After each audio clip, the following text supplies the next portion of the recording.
আসসালামু আলাইকুম গাইস, আপনারা কেমন আছেন? আমি তো আলহামদুলিল্লাহ ভালো আছি। আল্লাহর রহমতে যতটুকু আছি ততটুকুই ভালো আছি।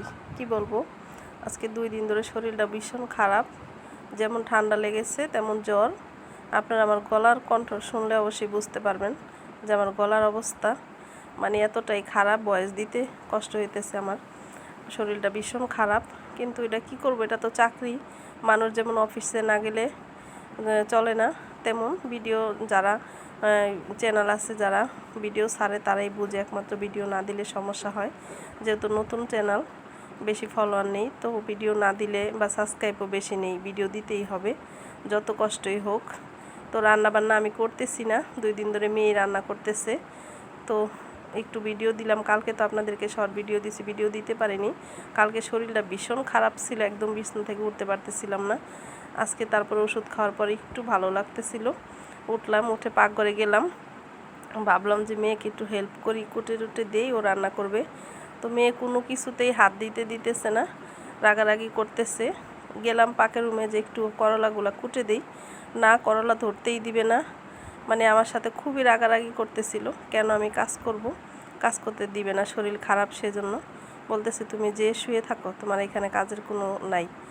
তারপরও জোর করে করলাগুলো একটু কুটে দিলাম, রাগারাগি করতেছিল। কুটে দিয়ে আর আমার হাত ধরে আমাকে সোজা একদম রুমে পাঠিয়ে দিছে, বলছে পাকের রুমে আর আসবে না। তারপরে ভাবলাম যে ভিডিওটা যদি না করি তাহলে দিব কি, ভিডিও তো দিতে হবে, এটা তো আমার ডিউটি। তারপরে আবার আসলাম, এসে বললাম যে মা আমার ভিডিও করতে হবে, তুমি রান্না করো, আমি দাঁড়িয়ে একটু ভিডিও করি। তারপরে এই তো ভিডিও করে নিলাম।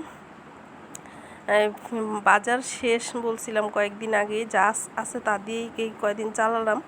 তো শুক্রবার ছাড়া ওরা বাবা হচ্ছে বাসায় থাকে না, শুক্রবারেই রান্নাবান্না করতে হয়। তো সেই জন্য গিলা কলিজা ছিল একটুখানি, আর করলাগুলো নিয়ে আসছিলাম। তো এই তো সব কিছু মিলিয়ে রান্না করে নিতেছে মেয়ে। তো গিলা কলিজার সাথে কাঁঠালের বিচি দিলাম। কাঁঠালের বিচি ওই দিন কিছুদিন আগে ডিপে রেখে দিয়েছিলাম, সেই ভিডিওটা আপনাদেরকে দেখাইছি। তো সেই কাঁঠালের বিচিগুলা বের করে গিলা কলিজা দিয়ে রান্না করলে কিন্তু অনেক মজা হয়। তো মেয়েকে বলছি পরে মেয়ে বলতেছে ঠিক আছে, ওইভাবেই রান্না করব।